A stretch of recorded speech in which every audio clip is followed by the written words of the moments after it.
कौन बनेगा नेता। नगर निगम के चुनाव पास आने वाले थे। पूरे कानपुर शहर में टिकट को लेकर मारामारी शुरू थी, लेकिन सबसे ज्यादा चर्चा में वार्ड नंबर 40 की सीट थी। वो इसलिए क्योंकि इस बार वहां की सीट महिला के लिए आरक्षित थी। अब सवाल ये था कि चुनाव लड़ेगा कौन। इससे पहले ठाकुर साहब वहां से पार्षद थे और इस बार उन्होंने अपनी पत्नी सीमा ठाकुर को टिकट दिलवाई और ठाकुर साहब की शान के कारण सीमा जी ने 20,000 वोटों से चुनाव जीत लिया। अरे बधाई हो सीमा भाभी, अब तो आप वार्ड की पार्षद बन गई हैं। अब तो हमारे काम आप ही करवाएंगी। अरे ये तो सिर्फ नाम की पार्षद बनी है, वो तो महिला सीट आ गई, वरना पार्षद तो मुझे ही बनना था। अब भले ही चेहरा इसका होगा, लेकिन पावर तो मेरी ही होगी।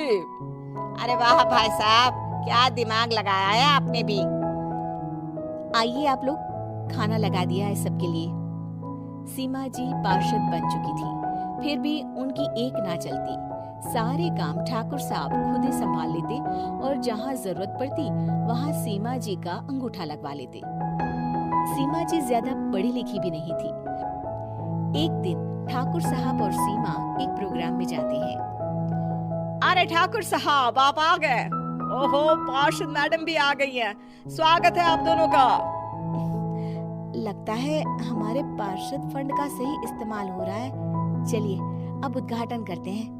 ये लीजिए ठाकुर साहब कैची, आप ही सबसे पहले प्रवेश कीजिए। सब लोग आगे निकल जाते हैं और सीमा जी पार्षद होने के बावजूद भी पीछे खड़ी रह जाती हैं। वो देखती हैं कि वेलकम बोर्ड पर उनका नाम है, लेकिन महिला होने के कारण कोई उनका सम्मान नहीं कर रहा। अगले दिन एक आदमी उनके घर आता है। अरे ठाकुर साहब नमस्कार।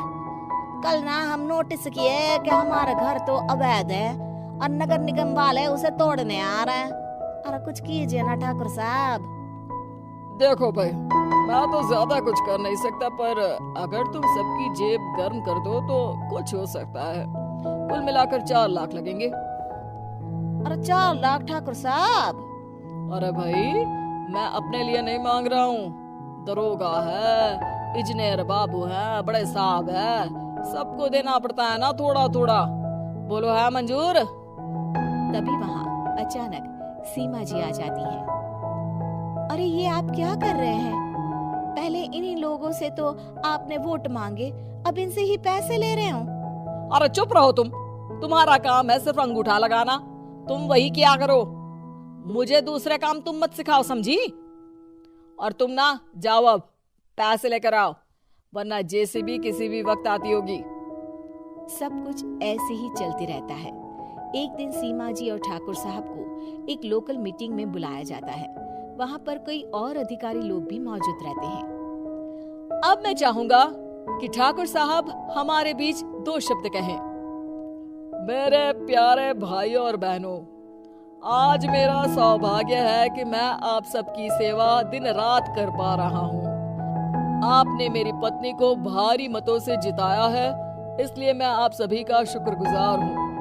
मैं आप सबसे वादा करता हूँ कि हमेशा की तरह हमारे वार्ड में किसी को कोई तकलीफ नहीं आने दूंगा। सभी लोग तालियां बजाने लगते हैं। अब मैं माननीय पार्षद मैडम को स्टेज पे बुलाना चाहूंगा।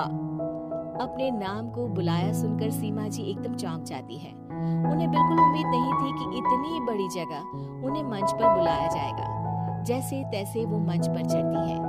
ऊपर जाते ही सीमा जी को सारी पुरानी बातें याद आ जाती हैं कि किस तरह उनके पति उन्हें कभी भी आगे बढ़ने नहीं देते और उनके नाम से गलत काम करते हैं। वो बोलने लगती हैं, मैं आपके वार्ड की पार्षद सीमा हूँ। आप में से बहुत कम लोग ही मुझे जानते होंगे, क्योंकि इससे पहले मुझे कभी ऐसा मौका ही नहीं मिला। सारे मौके मेरे पार्षद पति यानी आपके ठाकुर साहब ही लेते रहे, लेकिन आज ये मौका मुझे मिला है तो मैं इसे ऐसे ही नहीं जाने दूंगी। मैं आपको ये बताना चाहती हूँ कि आपके ठाकुर साहब मेरे नाम की आड़ में गैर कानूनी काम करते हैं, जिस पर अंगूठों के निशान मेरे होते थे। इसीलिए मैं अपनी गलती मानती हूँ और आज अपने पद से इस्तीफा देती हूँ, ताकि आगे से कोई गलत काम ना हो पाए।